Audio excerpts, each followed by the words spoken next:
Selamat siang, salam sejahtera untuk kita semua. Materi kita hari ini untuk pengambilan keputusan klinik adalah evidence based dalam praktik kebidanan. Nah, saya yakin ibu-ibu semua yang mengikuti kelas saya pasti sudah paham tentang bagaimana evidence based dalam praktik kebidanan. Tapi kita akan sama-sama review kembali ya. Nah, mungkin untuk pemaparan saya hari ini tidak terlalu banyak yang mau saya sampaikan. Tapi semoga ini tidak mengurangi nilai dan juga manfaat dari pembelajaran kita sendiri. Kita lihat sama-sama apa itu arti dari evidence base. Nah, kalau dilihat dari pemenggalan katanya, evidence base itu artinya bukti atau fakta. Ya, jadi kalau berbicara tentang evidence base berarti berbicara tentang pembuktian data atau fakta. Lalu base sendiri itu artinya dasar, gitu ya. Jadi kalau diartikan dari penggalan kata ini, evidence base adalah praktik berdasarkan bukti, gitu ya. Evidence based midwifery adalah asuhan kebidanan berdasarkan bukti ilmiah yang teruji menurut metodologi ilmiah ya. Jadi kalau evidence based kebidanan itu adalah suatu asuhan kebidanan yang boleh dilakukan setelah melalui bukti penelitian lalu teruji secara metodologi bahwa ini boleh dipraktekkan di dalam kebidanan. Itu adalah arti daripada evidence based kebidanan. Nah, evidence based kebidanan juga atau EBP adalah suatu proses yang melibatkan pembelajaran atas arahan diri sendiri yang mengharuskan pekerja profesional bisa mengakses informasi sehingga memungkinkan bisa menggunakan pengetahuan yang telah dimiliki dalam memberikan pertanyaan yang bisa dijawab. Bisa juga menemukan bukti-bukti terbaik dalam menjawab pertanyaan, menganalisis bukti-bukti terbaik itu untuk mendapatkan validitas penelitian, maupun kedaya terapannya pada pertanyaan-pertanyaan praktik yang kita ajukan. Lalu juga membuat klien bertindak sebagai partisipan dalam pembuatan keputusan dan mengevaluasi kualitas praktik pada klien ya. Jadi kembali lagi bahwa ketika berbicara mengenai evidence based dalam praktik kebidanan, artinya kita berbicara tentang suatu pembuktian ilmiah yang bisa diterima. Artinya kalau kita mau mengikuti evidence based tersebut, artinya apa yang kita ikuti tersebut itu sudah melalui suatu proses pembuktian dan sudah teruji bahwa oh iya ini boleh dipraktikkan sebagai evidence based dalam pelayanan kebidanan. Nah, ibu-ibu sekalian pasti sudah tidak asing dengan evidence based kebidanan itu apa aja sih gitu ya. Nah, ciri daripada evidence based kebidanan ini ada beberapa. Yang pertama adalah terdiri atas bukti penelitian dan pengalaman klinis. Ya, ini sudah saya bilang sebelumnya dari awal-awal bahwa ketika kita berbicara tentang evidence based berarti kita berbicara mengenai bukti. Lalu ada keterampilan yang dilibatkan dalam membaca literatur yang memerlukan kemampuan untuk mensintesa informasi serta membuat pertimbangan mengenai kualitas bukti-bukti yang ada. Lalu cara penggunaan informasi merupakan fungsi tingkat otoritas praktisi di dalam suatu organisasi. Bagian dari penggunaan EBP adalah kemampuan mengevaluasi secara mandiri informasi yang digunakan dan menguji validitasnya dalam konteks praktik masing-masing. Pertimbangan klinis berbasis bukti didasarkan pada gagasan tentang perilaku dan peran profesional dan terutama dipedomani oleh suatu sistem nilai bersama. Ya, ini beberapa ciri dari evidence based praktik ya. Nah, kemudian kita lihat apa saja sih manfaat evidence based. Yang pertama, keamanan bagi nakes karena intervensi yang dilakukan berdasarkan bukti ilmiah ya.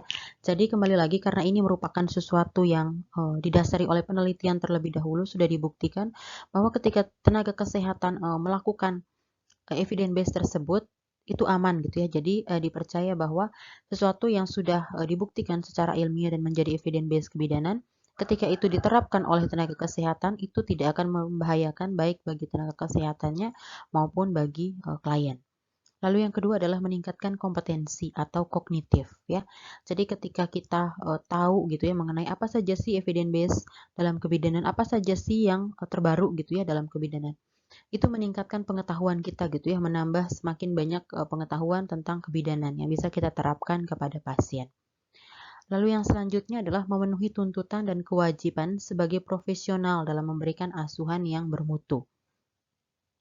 Ya, jadi ketika menjadi bidan kita kan tidak hanya stagnan di dalam asuhan kebidanan yang itu-itu saja, tetapi kan kita harus terus belajar, harus memperbarui ilmu yang kita punya. Salah satunya adalah dengan mempelajari mengenai evidence based kebidanan. Apa saja sih yang terbaru dalam kebidanan?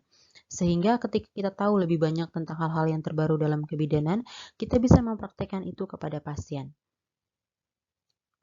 Lalu yang selanjutnya adalah memenuhi kepuasan pelanggan, yang mana dalam asuhan kebidanan klien mengharapkan asuhan yang benar, sesuai dengan bukti dan teori serta perkembangan ilmu pengetahuan dan teknologi. Ya, jadi kalau pasien-pasien sekarang atau klien-klien sekarang ini kan klien yang pintar gitu ya, jadi mereka memang sudah lebih banyak tahu, sudah bisa googling atau misalnya baca dan sebagainya. Jadi informasi yang mereka punya itu banyak gitu ya. Jadi ketika misalnya mereka memeriksakan diri atau misalnya meminta saran dari bidan untuk kehamilan atau misalnya untuk persalinan, misalnya pasiennya bertanya, ibu saya mendengar gitu ya tentang lotus bird, boleh nggak sih nanti saya bersalin tentang lotus bird? Nah, kita sebagai bidan kalau kita tidak paham mengenai evidence based kebidanan, salah satunya itu mengenai lotus bird, kita akan bingung sendiri gitu ya, ini pasien maksudnya apa sih ngomongin lotus bird gitu ya. Tapi kalau seandainya kita punya pengetahuan tentang itu, kita bisa memenuhi kepuasan klien gitu. Kita bisa memberi kepuasan klien. Artinya kita bisa menjawab apa sih lotus bird itu, kemudian indikasinya bagaimana orang-orang yang bisa melakukan lotus bird, kontraindikasinya apa, lalu apa saja yang perlu disiapkan ketika ingin melakukan lotus bird. Lalu pasien yang bertanya ini apakah bisa nggak sih dilakukan lotus bird. Nah, kalau kita bisa menjawab hal-hal tersebut, tentu itu bisa memberi kepuasan tersendiri gitu ya bagi klien. Nah, ini adalah beberapa contoh evidence based dalam praktik kebidanan. Yang pertama adalah lotus bird ya. Tadi sudah saya bahas di awal, saya yakin ibu-ibu semua sudah paham. Lotus bird itu kan di mana kita melahirkan bayi tetapi tali pusatnya tidak kita potong. Jadi kita biarkan menyatu dengan si plasentanya. Kita biarkan dia akan puput dengan sendirinya.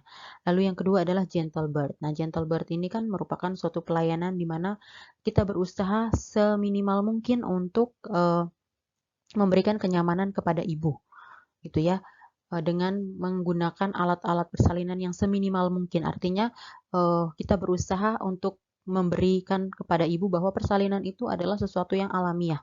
Jadi biarkan dia bersalin secara alamiah gitu ya, tanpa harus ada intervensi alat-alat medis yang berlebihan.